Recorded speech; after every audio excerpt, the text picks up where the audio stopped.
day today. So how sentimental are you towards going home? I mean, I think it's just such an interesting feeling, right? Like, I have so much love for Mississippi State and everything that it gave to me during my career and my family. And just like the times that I had there as a student athlete, to go on those national championship runs with my teammates that I had, and now Victoria's on staff there. So it's like, I have so much respect for her and what she's doing in the league, and now what she's doing for their team too. So I don't know, I'm excited to also see the Hump, because they have, I guess, some new renovations with like our national championship run, photos up in the hallways. So can't wait to see that. Blair, is that the main thing, is that you remember what beating UConn was like and all that? You know what that feeling was like, and I know he does it too. Yeah. And it's like, how hard is it that you want this group to experience that and to lift Texas up to that level? Yeah. Is that the goal? Yeah, I mean, I think obviously the goal is to win a national championship, but I don't think you can really describe that feeling until you're in it and you've been there. Like, it's hard to really get these girls to understand what it's like in those moments until they have some of those moments themselves. And so we know what it's like to win those big ball games. We know what it takes, and so that's why we harp on the details every single day with this group. Sometimes it can seem like we're always harping on them for something, but I feel like in these big games, like, they understand why, because it truly is a game of one possession. So if you think that one possession is too small for you to do the little thing, well, you know what, if we get beat by 2, like, you'll look back at that one possession. Yeah, you'll want that possession back. And so I think those games that we were in at Mississippi State along the stretch, like, those were truly one possession games, and it's like, you realize how crucial every possession is and how you need a bucket. Like, you have to get a good shot off every possession, and you can't get that shot unless you have a team full of individuals that are willing to set their man up, set a good screen, wait on their screen, make a good pass, have pocket passes by the point guards. Like, all of those things, it has to come together. So Vic has said that he hopes you get a good reception from the Mississippi State fans. What kind of reception do you think your dad should get?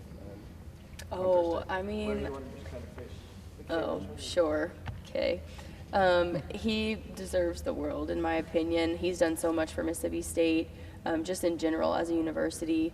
But I think his leadership towards what he did with that women's basketball program was just remarkable. I mean, to bring them from the bottom of the SEC to the top of, women's college basketball like that was really special to witness, and then obviously to be a part of that. So I think, whenever he left, there were some mixed emotions from fans. Obviously, people don't always know everything that goes on in people's lives and in people's careers. And so I think, now people have a real respect for everything that he did. They're able to take a step back and just be grateful for the time that he was there. So I hope that everybody has a good, warm welcome for him. What was that like for you? Because I'm sure you're a lot more online than your dad is, but what was that kind of like in 2020 when he left, and there were obviously some people in Starkville that were a little upset? Yeah. I just think about it all coming from a passionate place in people's hearts. Like, people were really passionate about us at Mississippi State. They loved him. They loved us as a team. Like, they loved us as a family. And so sometimes when you take that out of a community, it really hurts, because they felt like they knew us, and they did. Like, it was a really close-knit community. But at the same time, sometimes I feel like people think there's an explanation for everything, and sometimes you don't deserve an explanation for everything, and sometimes you just have to understand sometimes you do what's best for people in their lives and where they're at right now. So that was hard, and seeing comments on social media, but you know what, it comes with the territory. There's always going to be comments on social media no matter what you're doing if you're in this business. So sure, it's also kind of hard to switch careers. Can you just walk us through that conversation from doing sports broadcasting to then becoming a coach? Schaefer mentioned you called him on the phone one day and he was like, I want to coach. Yeah, that was interesting in itself. So I did TV for a year. I worked with the NCAA tournament. I did ESPN games, SEC games. That was cool, but I was calling everything from the sidelines. So I was trying to explain to the outside people like what was going on. And at the end of the day, I just didn't care if people understood what was going on or not. Like, I really wanted to be with the athletes. I wanted to help them be their best selves on and off the floor. And so I figured that out throughout that year, that I kind of took a break from being on his staff. He asked me to be on his staff immediately, and I was like, no, like, I think I want to do TV.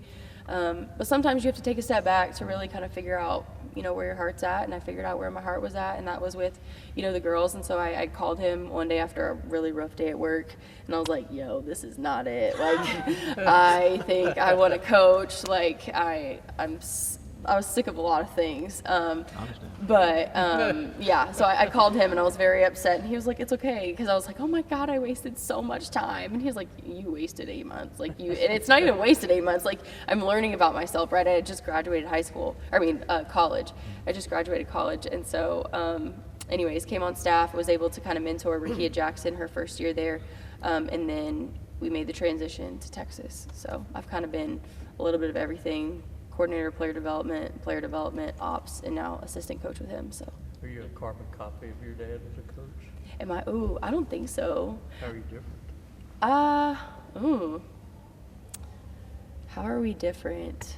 I don't know. I think we have a lot of the same qualities, but like, I have a different approach when it comes to like, I'm also like a woman, he's not that, obviously. So I'm able to understand women, and meet them where they're at, and in different areas where he might not be able to do that because he's a man. But I think we strive for greatness in the same ways, and I think I'm able to carry some of those things over when it comes to expectations, demands, being intentional about everything. So, what's the key to setting screens as a smaller player? Setting screens in general, I feel like the attention to detail. You have to split the defender. You have to go all the way to the person that you're trying to screen. If you pull up short, you're giving them leeway to move around you. So the screen is not going to be effective. So if you don't come in physical contact with them, it's probably not going to be a good screen. Do you want to be a head coach one day? I think so. Yeah, I think I do want to be a head coach. The landscape of women's basketball is very interesting right now. So I think I'm just going to be where my feet are right now and see where it takes me. When you're on the recruiting trail, Blair, how do you explain to prospective recruits what is going to be asked of them defensively? I mean, I think we're as transparent as we can be when it comes to the demands of, just what it takes to play here at Texas. Just because, like, you have to be honest and transparent for them to truly understand, one, what it takes, what we're asking our current kids to do, and then to see if they can do that. If that doesn't align with what their vision is at the next level, then you know what, that's not going to work. So we might as well just stop this right now. So I think we just have to be open and honest about, like, the intensity level. You have to give everything and more. Effort is a non-negotiable here. And then we have to work on technique. So angles are everything. And then being coachable and trying to think through a faster tempo and a faster pace game. Like, that's really the biggest transition from high school to college, is the tempo, the pace of the game, and decision making. And that's on both ends of the ball. But have you ever been like, yeah, coach, I don't know, this recruit, they say the right things, but I'm not feeling it, and I just don't know if their heart's going to be what we need? Or can you gauge that in recruiting? You can. But I think if we do our homework the way that we're supposed to, like, you get that feeling and you see it in person. So not only will you be able to see it when you go watch them play, but in conversations with the family and the recruit, you'll be able to gauge whether or not this system is right for them or not. As a player and also as a coach, have you felt the need to, work harder because, people saying you're just playing for your dad or just working for your dad? How has that dynamic kind of played into you and how you prepare for things? Yeah, I think, I'm very blessed to be in the position that I'm at, right? But I've always had to do things, obviously the right way and then more. Whether I was a player playing for him, I couldn't have a bad day. I couldn't have a bad attitude. Like, I had to be the standard. And I was always a leader by action. And then after my first 2 years, that obviously carried over into more of a vocal role. But I think that carried over in the same way with my work ethic. Like, I've always just had to prove myself through action. And that's what I've done from when I was player development at Mississippi State to then when I came here and was director of ops. Like, I just absolutely killed it with every opportunity that I was given. So that way I could, be blessed with more opportunities that came my way. How often do you find yourself maybe sounding like your father? You said a couple things verbatim: the effort, the transition from sophomore to junior year, the non-negotiables. How often do you catch yourself in the moment sounding like him and just kind of smiling and thinking about the fact that, you might be the same way someday later on? Well, I think the statement is true about just like who you surround yourself with is who you become. And so we try and tell our players that all the time, like, who you surround yourself with every single day, that's who you're going to become. That's either going to be good or going to be bad. And so when I surround myself with someone like him every single day, like, he has so much knowledge to give. I keep telling him he should write a book because it's just something every single day is like a wow, like drop the mic moment. And so I don't know, I'm really blessed to just learn and absorb, and I'm still trying to learn and absorb. I don't understand some of the things that he does, whether he's coaching or decision making sometimes. Like I'm trying to understand what goes on in his brain. But he's just so smart and intelligent, and I don't know, I want to learn from that as long as he continues to do that. So throughout this year, has there been a moment this season where, with the success, and you see the girls in the locker room celebrating, like, wow, flashback to your days at Mississippi State? Has there been a game or a situation like that? yeah, there's been a couple games, and I think it's just where they all share the ball and they have so much fun playing together, and they enjoy the assist as much as the bucket. Our team is really talented. We have really good pieces to be a national championship team.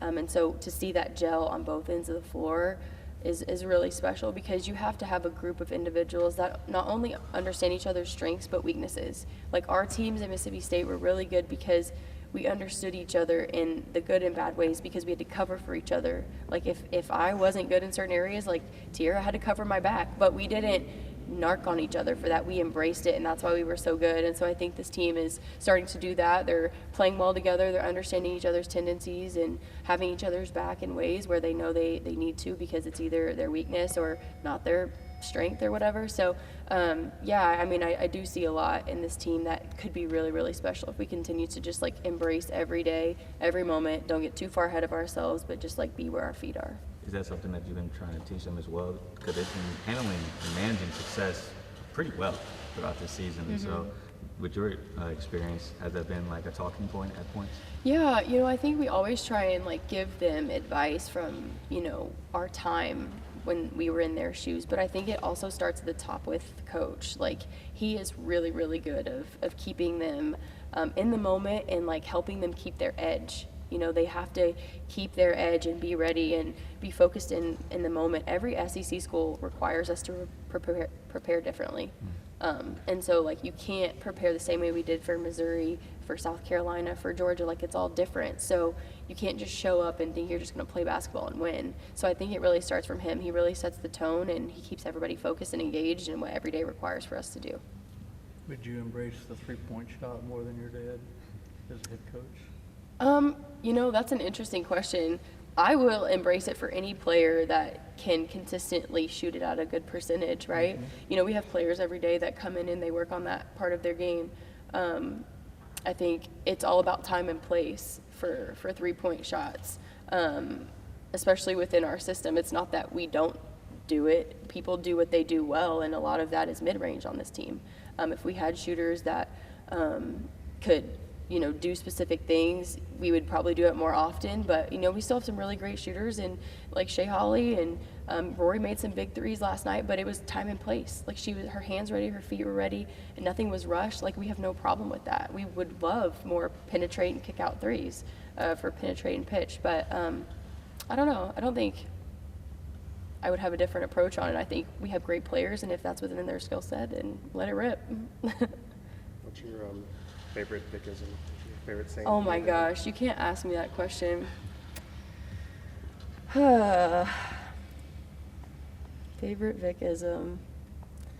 I don't even know. I don't know. Like, there's so many. I don't know. I'd have to think on that. He has a lot of country ones that Taylor loves. You should probably ask Taylor. Taylor probably has all of them in her back pocket. Has there been any Gen Z slang that Vic has picked up from you and the team? Oh my gosh, he probably tries. He says low-key a lot. Like, I don't think he really knows what he means when he says low-key, but he heard the girls say it, and so now he always shows up and he does the head nod, and he's like, yeah, low-key. And the girls are like, I don't think you really know what you're saying. You ever say slay? No, he does not say slay. He says lit. He does say lit. He did hear that, yeah. Yeah, that's another one. Mm-hmm. Was it cool to have the ability growing up for him to separate dad from coach? Mm-hmm. Yeah, I think I was just able to learn a lot, like he's always been such a great father, but he's always been such a great coach. And so I think for me mentally, I've had to mature a lot in order to separate those effectively. But yeah, I was able to always travel with him when I was little, and watch him coach his collegiate teams when I was like 7th grade, 8th grade, whatever. So I was able to see what it took at a very young age, and kind of his demeanor and like his intentionality and how intense he was, like all of those things. And then obviously it's cool because I just remember my senior night when I was walking off the floor and he subbed me out for everybody to like give me an applause. Like that was actually dad moment where he was a proud dad and coach in the same moment. So we don't have a lot of those where they're both together, but that was probably the one that I will remember where he was probably like the most proud. This may be going back too far, but I mean, do you pull any coaching from Gary Blair? I was too young. Yeah, I was too young to really. I was never in on any of those conversations and like huddles or anything like that, so I don't really know. That's cool. Yeah. What's mom think about all this? Going back? No, yeah. What's mom think about? Yeah, it's the game and you. Oh doing well, this she's been there for a week, Yeah, so she's been there chilling, it she's sounds like. getting the house ready. We're gonna have the team over to their house. They Yeah. had built this beautiful home before he got the Texas job, so she has been getting the house ready for that, and we'll have a good team dinner. And I think there's like some horseshoe games outside and stuff. Make some s'mores at the campfire, everything like that. It's an amazing place, so I think the girls will really enjoy that. How excited are you to show them that? Oh, I'm really excited. It's just different, right? Like Mississippi's different than Austin, and so it's not a city, but it's a very beautiful part of the country. And obviously, that property is something that, you know, a lot of people would love to have. It's an amazing lake around this crazy house, outdoor patio, so it's a lot of nature, and our girls love nature. Like, so I think they'll enjoy it. Good. Thank you. Yeah. Thank you. Thanks. Thank you. Good luck.